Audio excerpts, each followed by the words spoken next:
Perfect. So welcome to Back to Basics Growth. It's Thursday night. It is the 3rd of October. I have no idea where this year's gone. I'm in Johannesburg at the moment. I have been here for the last week, and on Monday I leave for Bali. But I'm staying at Lindy tonight, just arrived this afternoon, and I realize I can't get over how much has happened this year when we start reflecting what we've been doing this year and when we last saw each other. Hey, Barbara, thank you so much for joining. Glad you're here. Welcome. I'm just going to mute you. So we have KZN in the house. So as I was saying, I am calling in from a very dry Johannesburg, and it makes you realize how grateful one is for a different climate. I don't know how we survived up here. My skin just goes when it wants cream on it. So Cape Town's a lot more forgiving. Anyway, so what I wanted to cover this evening, which I thought was quite a good thing, because it seems as though so many people at the moment are really processing stuff and really shifting a lot of stuff that is coming their way, with whether it be difficult people, whether it be imminent retrenches, whether it be financial issues, whether it be, most of it's really relationship based. There seems to be a lot of how you react to, how people are reacting to people, and it's bringing out emotions, what we call shadows, bringing out shadows and how you're reacting. So it made me think of a great theme of the contrasts. You know, like in colors, you've got black and white. So I thought of the contrast of emotions, because in the last couple of years of my teachings with Abraham Hicks, and with adopting the habits that, you know, or the awareness of the teachings and then putting it into my life, the example, the way she gives it when you're doing you've got an emotion, the way she explains it is so, it's so easy, so that you can actually now catch yourself with an emotion. So I want you to imagine that every emotion, the contrast of an emotion and a reaction on how you react, if you can picture the contrast on two ends of a stick. So you've got the positive and the negative. So for example, the main big emotion that we all strive to live by and have in our lives is love. And on the other side of the emotion is fear. So you've got the stick. If you can imagine a stick, or big walking stick with like a knob carry, a knob on each side. So here you've got love on one side, here you've got fear on the other. And all the other emotions, if you imagine it like a seesaw, there is a middle point. All the other emotions, all the negatives lead up to fear, all the positives lead up to love. So you've got all the words of, when you think of what positives we have in emotions, or things like you're feeling happy, things like joy, things like kindness, things like you've got peace, you've got calmness, you're generous, all the positive words. So you can think of so many, goodness. You can think of so many positives. For every positive, the other end of the stick, there is a negative reaction, a negative feeling that you have. And it is all different. You know what it is like to feel happy. You know it is a completely different feeling to whether you are feeling sad. You know that it is a completely different feeling to feeling joy, to feeling despair. So every emotion of a positive has a negative. But the best part of sharing this with you, and that you actually already know, is that every negative, therefore, has a positive.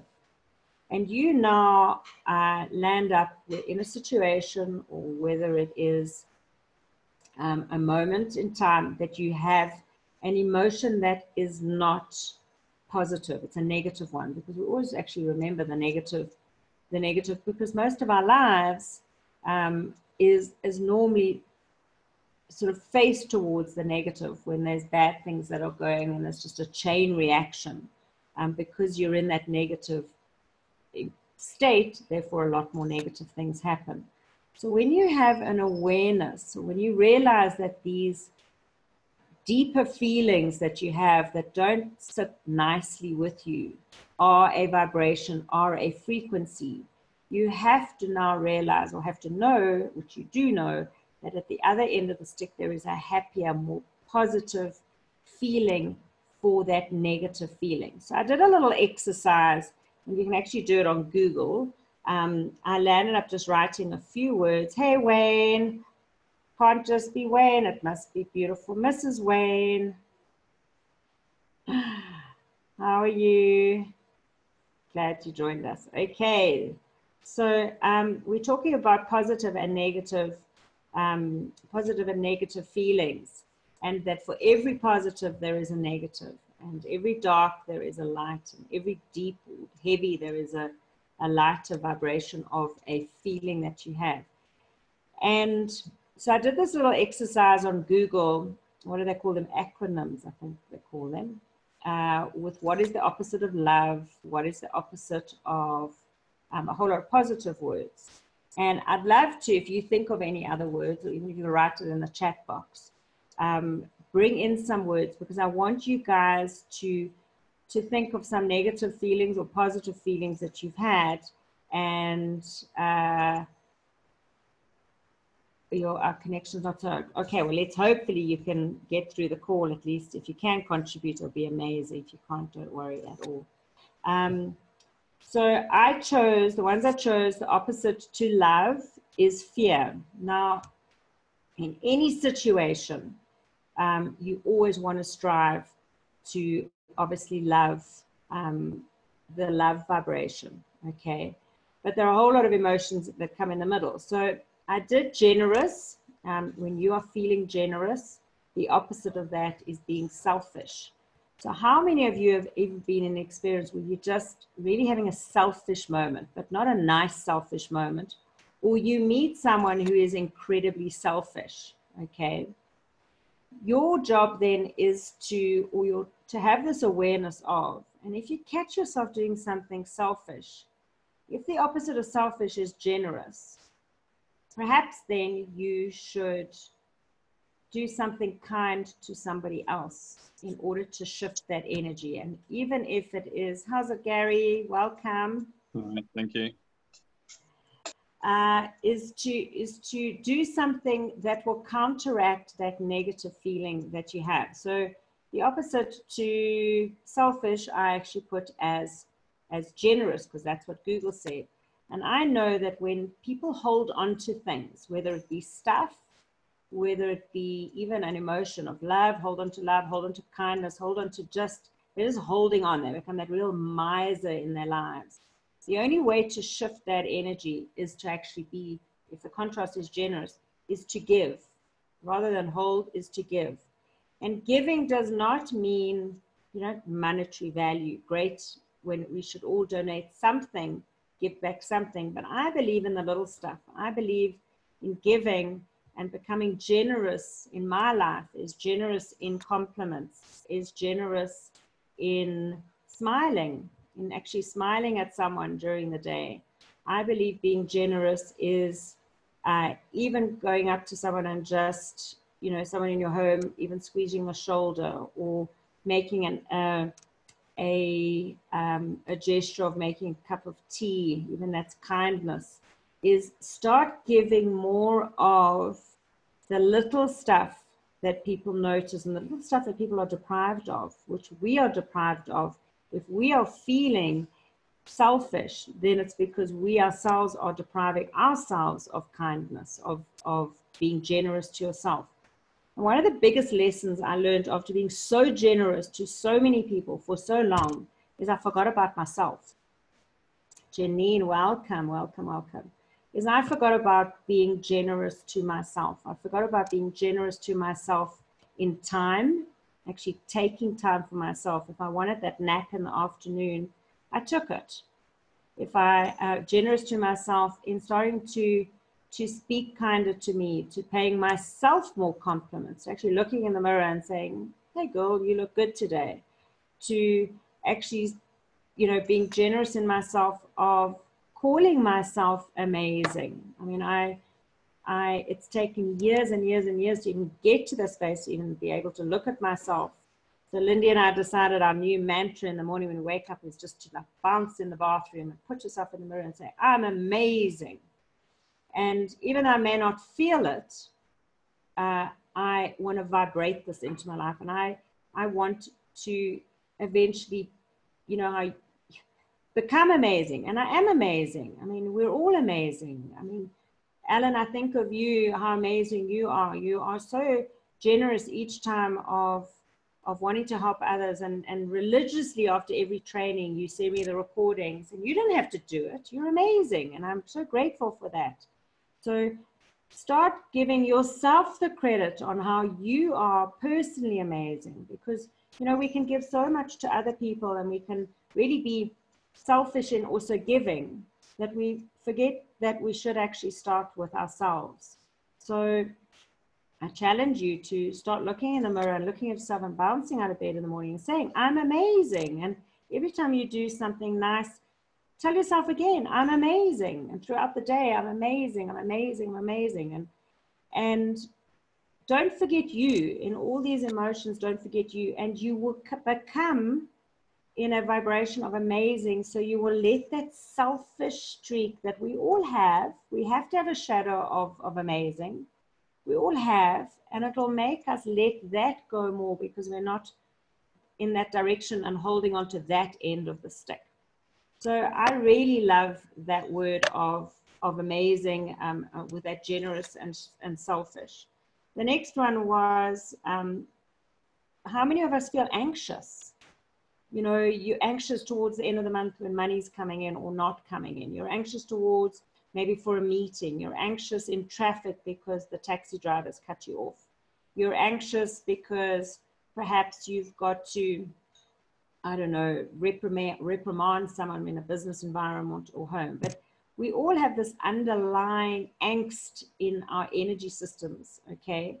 And the opposite of anxious is calm. So it starts with you first.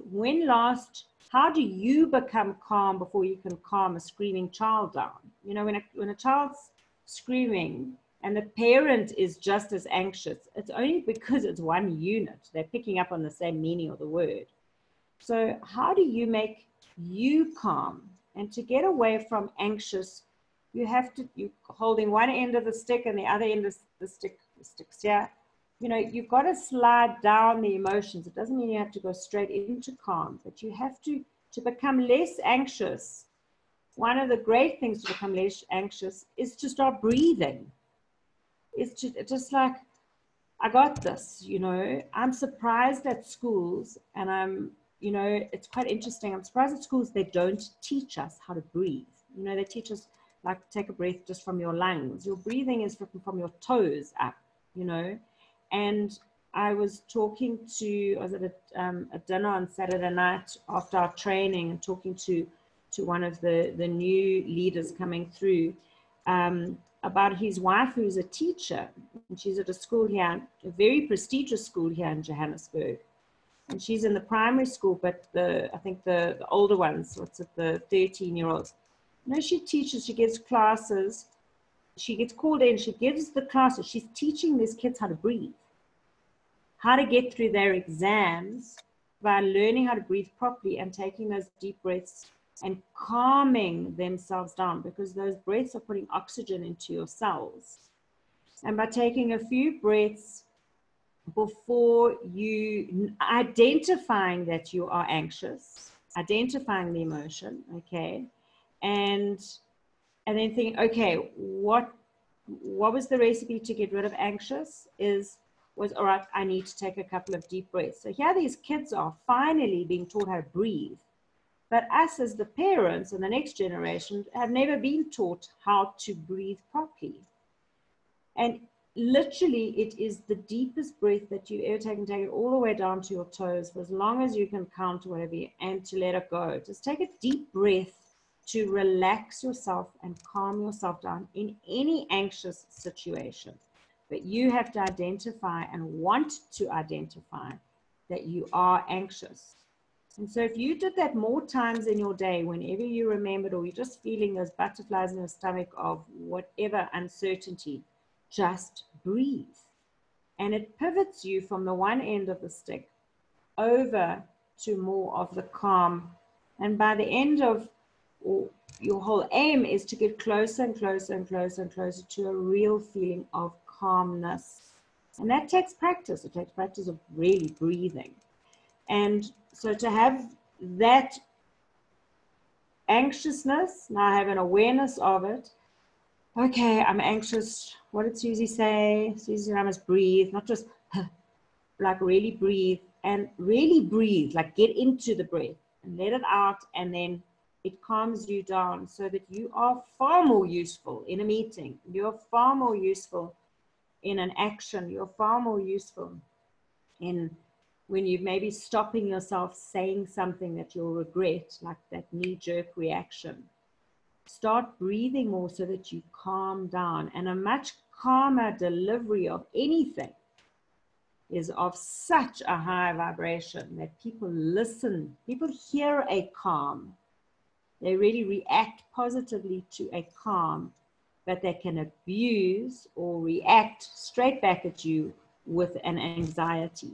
Okay, so slow down everything by breathing more, and your calmness does kick in, and you don't become knee-jerk, and you actually even start speaking quieter, and it's a really an awesome way to catch yourself. The other word, welcome to those who are joining, awesome. The other words that I found is unkindness and kindness. Now, we all know what unkindness is, but most of us think, okay, well, unkindness, I'm not unkind to others. And I go back to the first word that we spoke about, selfish and generous. The unkindness starts, if we've got an unkindness streak in us, it's because it actually is us being unkind to self. And wow, that clutter, those voices in your head of how unkind we speak to ourselves. And I was top of the class for that one. Oh my word. Nasty, nasty, nasty to self. Telling myself to shut up, telling myself don't be stupid, telling myself you're wrong, don't be silly. Oh my gosh, I can never do that. You must be mad. Me, are you mad? Why would you, we don't even realize we're saying it. And when I heard myself, oh, I was like, oh, you've got to be kidding me. People say, you can be ugly to yourself. Gee whiskers. But when I suddenly got that awareness of catching myself, talking to myself, you can't do that. You'll never be like that person. You can't do that. You'll never be like that person. No ways can I do that. Like, forget it. You're not good enough. You don't even have a this and a that. Okay. So how many of you now can actually think of something that you like speak to yourself normally? And my big ones, and it is quite hectic to say, but my big ones were I was stupid. And yeah, my big one, majority was I was stupid. There's no ways I'm too stupid. Never, ever, ever. You kind of think, where did this come from? And how did you get it into your DNA? Well, I guess I must have heard it along the line and it's stuck. You know what? I'm not stupid. I'm freaking highly intelligent and I'm freaking amazing. And because now I don't have to speak to myself, I can be kinder to me. So that absolute unkindness to self, the moment you start speaking kinder to you, means you start speaking kinder to others and actually thinking kinder to others. And so all starts with self. Catch yourself with this chit-chatter, that those busy voices of where your conscious says you're not good enough to do anything or be anything, and your subconscious is the one that's like, but I can do this, but you're telling me I can't. But I can do this, but you're telling me I can't. So we just block ourselves. So very big one in my life, and I know a lot of you on this call, very big one in yours, that inside, not believing in self. Okay, so then there are a whole lot of them that I looked for opposites of. And the same thing, okay, so cruel and loving. One end of the stick is cruel and the other end of the stick is loving. Okay, so the first thing I know when I think of cruel is doing a cruel thing, whether it be to a person or to an animal or to just being nasty, okay? No problem at all. Perfect, not a problem, George. The recording I'll pop out tomorrow. Thank you so much for joining this bit. So being cruel to yourself and being cruel to others is only because of what's going on in your story. So the real nasty, the real ugly, and it's the same thing. All of them just go all the way down to the base one, which is fear. And the cruel and unkind to self is exactly, all of them just seem to be the same emotion, just it's in steps and steps and steps and steps of getting lower and lower, half further away from love and self-love to self. And so the opposite to cruel is loving. You know, when last did you hug yourself? I know some of us can't get our arms right round ourselves, but you know, I don't expect that. But when last did you actually just give yourself a hug? I'll tell you a story. When Ross was born, my eldest son, he's 21 now. So when Ross was about 6 weeks old, I went to do a baby massage course, and I loved it so much. And from 7 weeks, like a week later, he was sleeping through. So I thought, there's got to be something in this. And so I did the actual course, I qualified, and I had to do my thesis on touch. And so I chose touch. You could do all various different things with regards to prem babies and anything to do various themes. I chose touch. You know, they used to run experiments whereby they would have rooms of babies, so 2 rooms of babies. The one lot of babies their nappies were changed every day. They were given a bottle and they were put back in their cots. There was no interaction whatsoever. And then they had the babies nappies were changed, they were loved, they were touched, they were massaged, they were cuddled, and they were fed and what have you. And these babies were 2 differences. The babies that were touched and cuddled and loved were absolutely thrived. The babies that weren't, that were just fed and nappies changed, all died.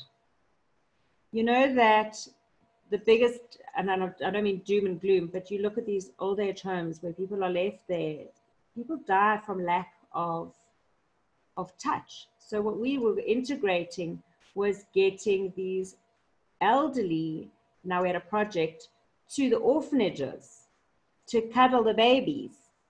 So both thrived. You had the elderly who are forgotten and not touched, and somebody just wants to even hold their hands, and you can go and actually get involved in going to old age homes where you can go just read a book and hold a hand. They just want touch. People crave touch. But you have to start with self again. When last did you hug yourself? When last did you actually hold your hands and like as if you were holding someone else's hand, hold your own hand? When last did you rub your hands with hand cream? When you put cream on your legs and your feet and everything, like really, like, how's it, leg? How are you? Like, talk to your leg and body parts.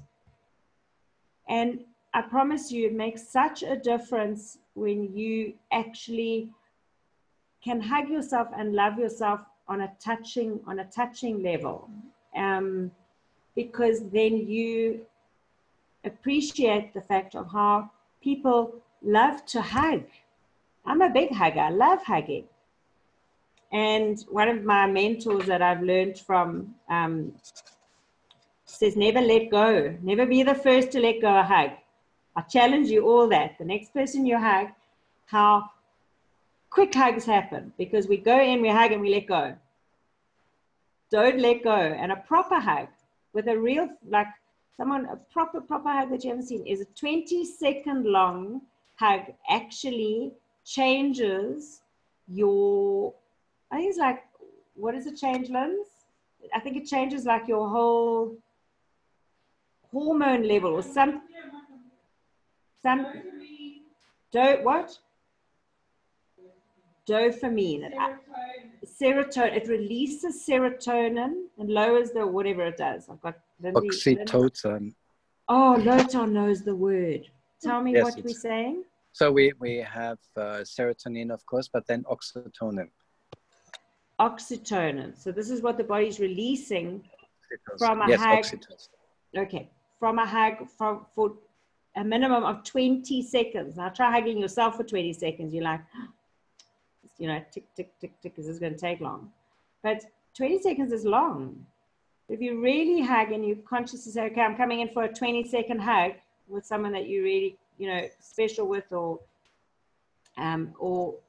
you know, good friend or what have you, not a stranger. Please don't cling on to them for 20 seconds because they might think it's a bit odd.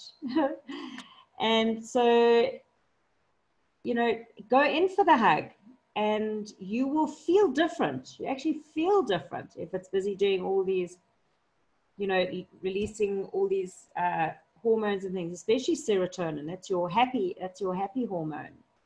If people hug more, there'd be less depression in this world. If people actually hug themselves as well, there'll be less depression in this world.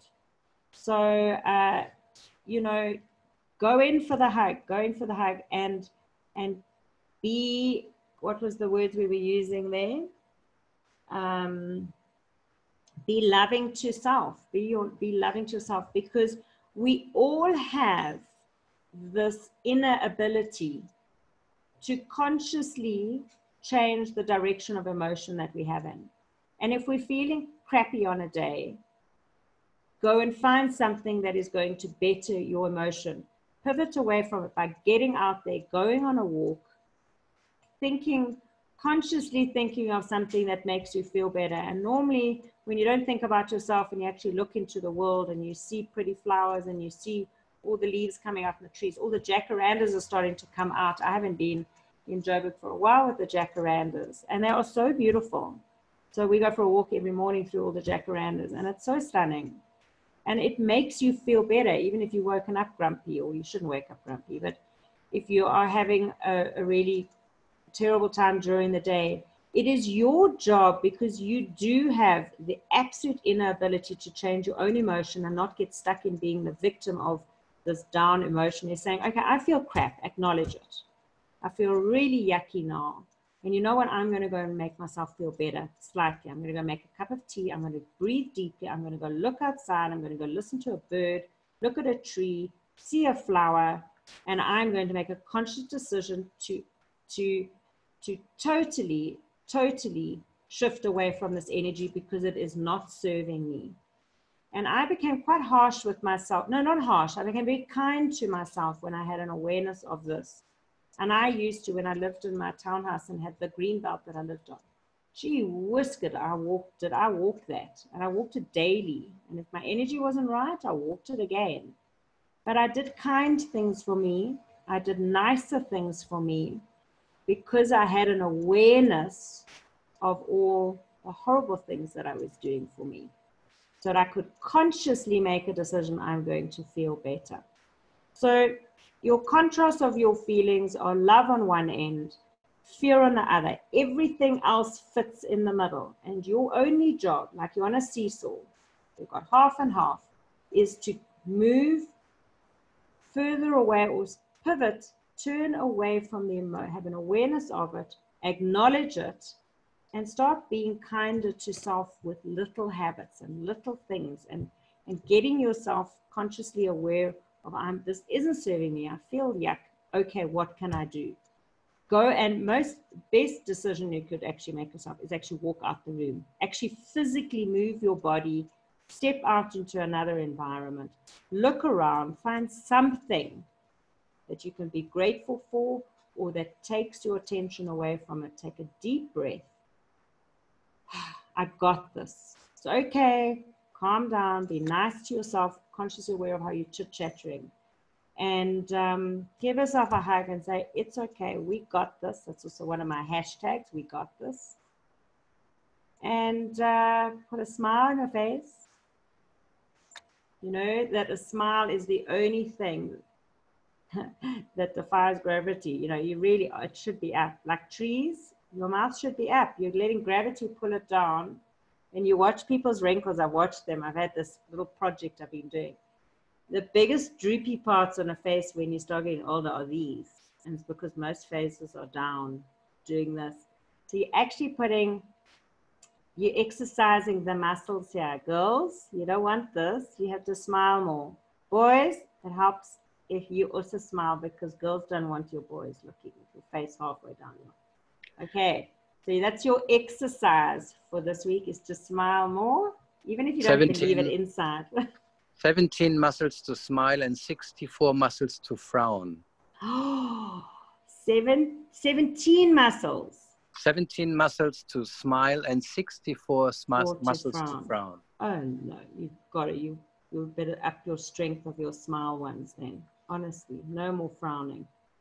But that is what I wanted to share with you this evening, because I'm very consciously aware in my story of when that shadow energy, when that dark energy comes in, of stopping myself there and then and saying, okay, what is this feeling? You know, and actually being very grateful that that feeling has revealed itself, because I know that I drive that stick. I've got control of that stick. And I can decide there and then whether I want to change ends or not. And I find the little stuff really helps my day. The breathing, the changing direction of going into another room or something, or finding something grateful for, of literally being kind to myself, that it's okay to feel that. And it really is, because a lot of it is deep stuff that we all have had and we don't want to face. You don't have to face it. You don't have to rehash that story. You don't have to at all. You just have to find a better feeling to move away from that story and be gentle and say, it's okay to feel like that, but it doesn't serve me anymore. So how can I consciously better it? We always want to better ourselves. We want to better ourselves from the inside out. And then we become a better person, a more useful person in society and in our homes and in this planet, and just nicer to be around. People like nice people. Don't you all like nice people? I like nice people. So, Lothar, do you have anything to say? Does anyone have anything to say that would like to contribute? I will happily wait for somebody else to speak. I have 2 things to share. Thanks. Anyone else would like to share something with us? No go? Al, are you trying to unmute yourself? The finger's working. This. Oh, yes. You should make today ridiculously amazing. You need to take a photo of that, please, and put it on the group. Because you are amazing. And today was amazing. And tomorrow's going to be more amazinger. Yeah. I picked up something on one of the Abraham Hicks about after meditation, you're supposed to stand in front of a window or stand outside. The whole long thing, it's about acknowledging the attention that you get from the universe, and the whole long story of it. It's a long thing to type out. It's quite interesting. Oh, it's an amazing one. That's the one that was posted yesterday. I've played it a few times. I sent a comment. Yeah. It is the most amazing clip. Yeah. Mm. Oh, excellent. Thanks, Al. Let's see what comments we've got here. Oh, Janine, no problem whatsoever. Thank you for being there. Wayne, it's amazing to see how people react when you smile. Absolutely. You know, to walk around consciously smiling at people, some people think you've completely lost it. But, you know, I remember standing in the queue last week to check in at Cape Town Airport, and this woman walked past me, and she was so brightly dressed. She had like bright pink lipstick and a pink skirt, and she must have been in her 60s or so. She looked really bright and cheerful, and I smiled on her, and she smiled back like it was like I acknowledged that she really looked lovely and amazing and bright with all these people dressed in black, you know. And she was a breath of fresh air. She was a breath of fresh air, and I guess I was a breath of fresh air to her. And it was really a really lovely smile interaction. So, and off we went for our checked in. And yeah, smiling is the best medicine on this planet. The best medicine, to walk up to someone and anyone, just be smiling, is a very special thing to do. So your homework is to hug yourself more, to smile more, and to tell yourself how amazing you are every morning and every night and all day long. How amazing you are, for sure. Anybody else before we end off with Lothar and his input? No go? Lothar, it's all yours.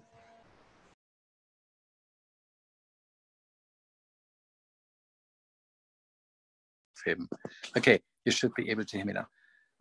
Is this readable? Can you read it? Any of it, or is it backside? Are the words readable, or?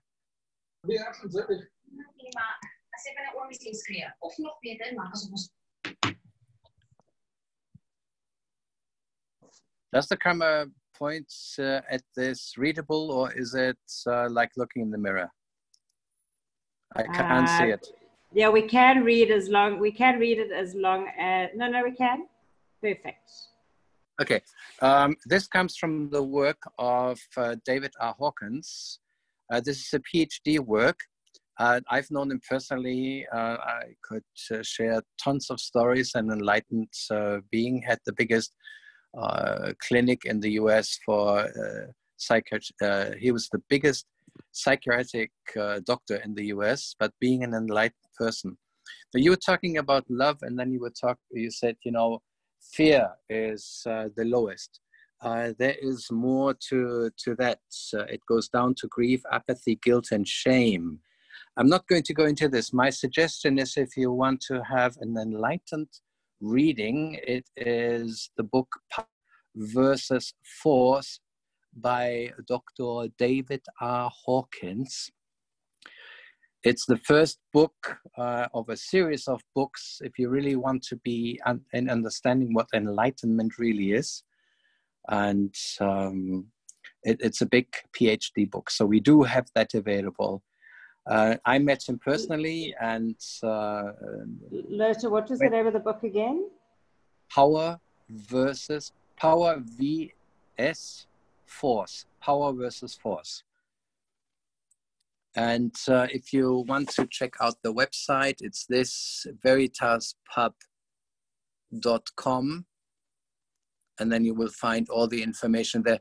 So okay, go across, you can't see it, you're holding it in the wrong position. Other way? Let's see. No, across. There. Yeah, there. Okay. veritaspub.com. If you want to have anything to do with consciousness, that's it. I verify this personally from my personal experience with him. I don't want to take away of your evening today to talk about it, but this is something that will be extremely enlightening in understanding what you were sharing. And thank you very much for doing what you did. Now, in the course of the many years that you and I have been together, from the very beginning, I have shared with you a very, very profound teaching and technique. And you didn't mention it today. Bad girl. You can put on your microphone so we can hear your laughter. I was waiting for you to teach that. Remember, you said that was your section. Suddenly, oh, you're such a girl. You know. Suddenly, you put me on the spot. And of course, and you've only got 5 minutes, of course. Tell us the three magic words that I used to share with you. I love you. No, Well, of course. I love me. No, that's all nice. But a working strategy. Stop, look, choose. Stop, Stop, look, choose. So all the yes. examples that you mentioned, of course, something, and if you consciously stop, let's say there's a moment of fear. Stop, look, recognize it as fear, and then you can choose to breathe. Then you can choose to step out of it. Then you can choose to think the other opposite quality. Stop is a conscious step in awareness. Look is realizing without judgment, and then choose whatever you choose. And because it's a conscious choice, it will make the difference in the energy level and in the outcome. Now, in the next 1 minute or even 10 seconds from the first choice, you can still, and again, say, stop, look, choose, and you can choose the opposite. As long as you consciously choose or choose consciously, that's what it's all about. To become more and more aware, more and more conscious. So the 3 magic words are stop, look, choose, because it does something to the brain when we do that. It involves our seeing, it involves our breathing, and it involves our thinking. And that in combination is much stronger than just breathing per se. So if you really want to make a difference in your life, bring in consciousness, conscious choices. You can even consciously choose to be an asshole for that moment. Or you can consciously accept that somebody else is behaving like an asshole right this very moment. You can consciously choose this very moment to forgive this person, where in your mind and in your emotions, you might be struggling with it. But it's the first grain of change when stop, look, and you choose. You can choose, and you're entitled to be angry if you want to. And let me just do this. And as we go from way down there, and we go up and up and up, we suddenly understand that anger is actually a very positive and important stage, because well, let me quickly do this. So first it's shame. Shame makes us completely paralyzed. Then we are guilty. When we're guilty, we're hiding. When we're hiding, we're moving. Even better than guilt is apathy. And we would judge apathy under normal circumstances. And then there is grief. And sometimes people can't get out of the grief.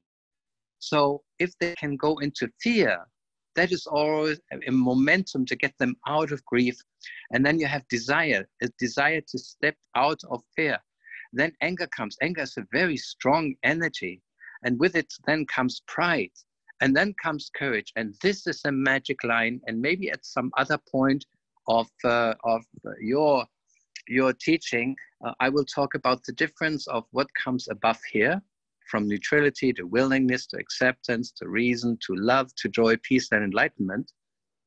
And I will start talking about these things.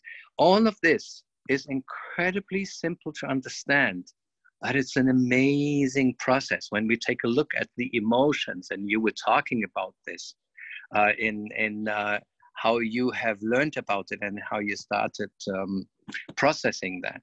So all of this is incredibly simple to understand. And when we process it, this is suddenly not just a dream, but a reality. All right? Wow, wow, it's amazing. Yeah, totally. If you are able to and willing to, we would love if you take a photo of that for us and pop it onto our, or send it to me. I'd love to pop it on the group for those who understand it. And yeah, sure, easy. Yeah, that'll be amazing. But yeah, thank you. That conscious awareness, and 100% stop, look, choose. And so I choose to be amazing. I choose to act amazing. I choose to I choose to be kind. I choose to be loving. I choose, and all of those to me first, because then it naturally comes from me to be kind. If I'm kind to me, I'm naturally kind to the world. If I'm loving to me, I'm naturally loving to the world.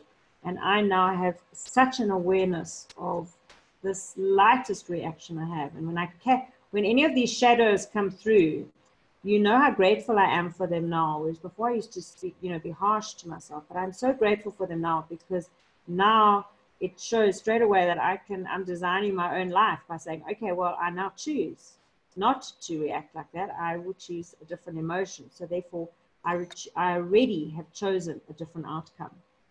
And are you strong? Are you courageous? Totally. So, when you take a look at the word amazing, you find yourself in a maze. You are in the presence of the maze. Do you really want to be amazing? Do you want to find yourself in the maze, trying to find the way out? Are you courageous enough to look at the meaning of the word and then bow to the word because we use it too lightly, too unenlightened? And would you like to choose a different world that will explain this? Because we are in a trap, in a consciousness trap, when we use such words so lightly. We all give the same meaning of saying, oh, this is tremendously wonderful, this is awesome, this is great and all that. But we place ourselves in the maze of our brain. Please, be strong enough, get out of it. So what would we use instead of amazing? Well, come up with something.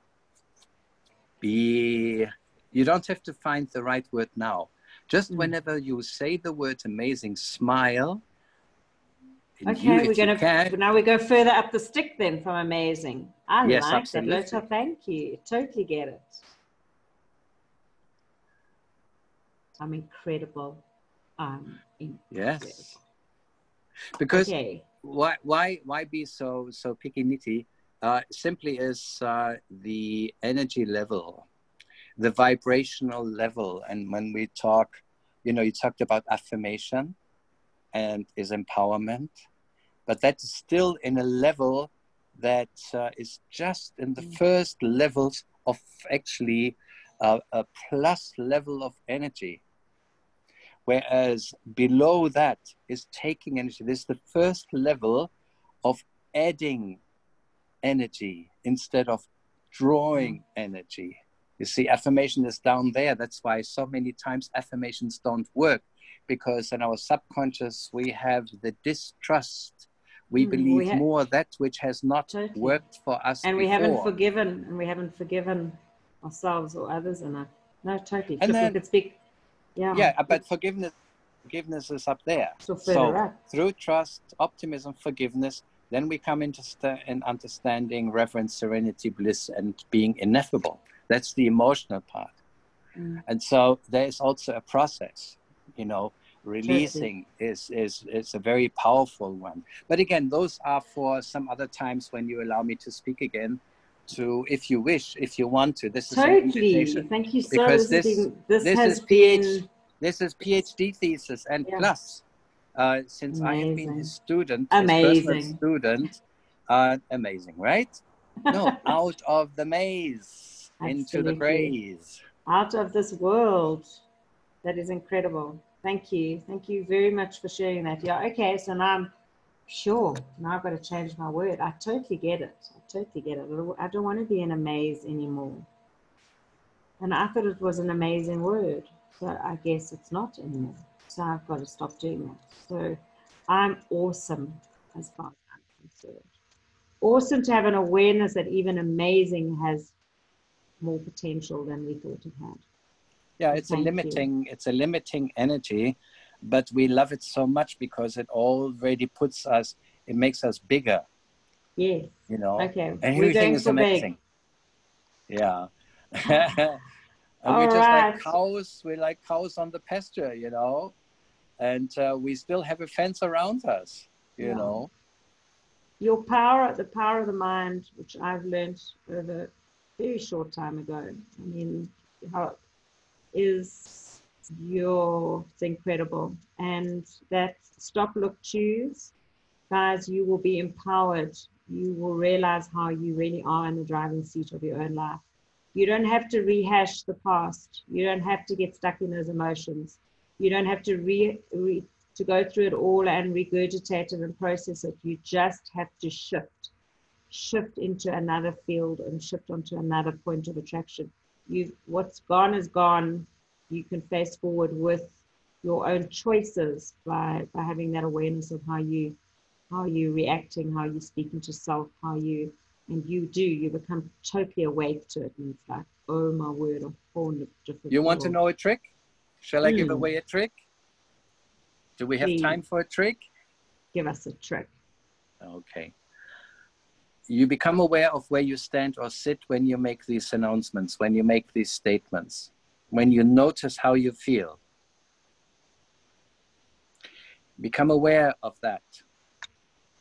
So whether it's butterflies, whether it's you shaking, whether you've got this anger. Well, whatever, as long as you notice what you notice, then if you want, you can take your hands and you can make a circle around you and just fill that circle with that exact observation of what you feel without lying. This is what it is. Then you step out of this circle. Take 2-3 steps and stop, look, choose a different quality. And if you want, you may use your index finger and place it here, but that's another teaching. And then you fill the second circle with the other quality, and then you step back into the first circle. And then you step back into the second circle, and you become aware of the difference instantly. This is a really experience. It's not just a mental concept. You taught me that a few years ago, and it literally, you know how many people I passed that on to, and what a difference it made in people's lives. So if you imagine, guys, 3 rings like the Audi rings, you know, you've got 2 rings and then you've got the one in the middle. You're actually standing in your space, and you put your hands in the front and you create a circle around you, and you lock that energy into you. And I used to do that every single morning, Lothar. I used to go and stand on my grass, and I used to lock my conscious, my subconscious, my spiritual side of me, of just all the big, how I felt in a big daydream, and just absolutely wonderful on a big energetic level. And then I used to take a big step forward with the second circle, and I used to lock myself into as if I was in my day. I was this businesswoman, and I was, you know, everything on time, and I represented total energy of that. And then I took half a step back, and you make the third step over, and I'd draw my circle around me, and I'd lock the 2 energies in together, and I'd go off for my day. So I had my balance of my spirituality, and I had my balance of my peopling, and in the middle then was my representation of me. And I have taught that and passed that on to so many people, and lived by it. So I'm living proof of that exercise. And so very, very, very special exercise, Lothar. Thank you. Don't call it Audi, because Audi has 4 rings. Well, I know it's only 3 of them, but you know what I mean, how they're interlinked. Yeah, very special, guys. So if any of you, if you kind of got the gist of it, if you didn't, let me know, and I'll explain it again. But very worthwhile doing that every single morning, locking yourselves in your big you, your practical you. I've got Oreo the cat coming to visit here, so we might press exit before the tails and everything going. Okay, so lovely. Thank you. I want to thank you for all of you who've taken time out this evening. I really, really hope it's added value to your story. I get such a kick out of this, because I realize how far I've come in my story, and how Lothar still comes along, and my teachers still come along and improve me and stretch me even more, and I have more awareness. There's another one. There's another one. I can give it to you right away. Don't say, I hope you got value out of this. You are begging for confirmation, instead of coming from who you really are, and you know that you're in your space of honesty, you get something out of that. And the invitation to others is that they get it. Don't hope that they get, this is like begging, oh, please, 100%. I'm such a good woman. I'm such, See, you know, to give you see shit. how my And mentors coach me, huh? And there's my dinner made for me. Do you see dinner served? Lindy's cooked dinner. It's like a hint, dinner time. Yes. So I had great fun. I think it was an incredible call. I'm a better person for it. And I'm so delighted you're all on here. And I love you all. And I'll put the recording out, share it with those that you know will enjoy it. And peace out, as Lothar would say. Peace out. I'm so grateful for you all. I really am. I just think you are all incredible. And have a wonderful evening further and a beautiful weekend. I'm not quite sure. I'm hoping that we'll do a session next week. I'm actually going to ask Ian to host it and perhaps even Lothar to host one, because for the next few weeks I leave on Monday for Bali and I'm not back until the 1st of November. And my 7:30 at night is like 3:30 in the morning or so. So I will make a plan during the next while of, but you will definitely have your Back to Basics on a Thursday night. There will, without a doubt, be a special session for you guys, because you can't stop here. This is only the beginning. And yeah, I appreciate you all. Thank you so much. And have a wonderful evening. Bye-bye Germany, bye-bye Cape Town, bye-bye KZN, the rest of Joburg, all of you that are on. I'll see you in November, or I might even put a recording up. Just for you to know, in half an hour, I will be meditating the 12 blessings, and you know what you're receiving on the end of that. So just for you to know. Mwah. Thank you. Love you all. Lots of love, everyone. Thank you.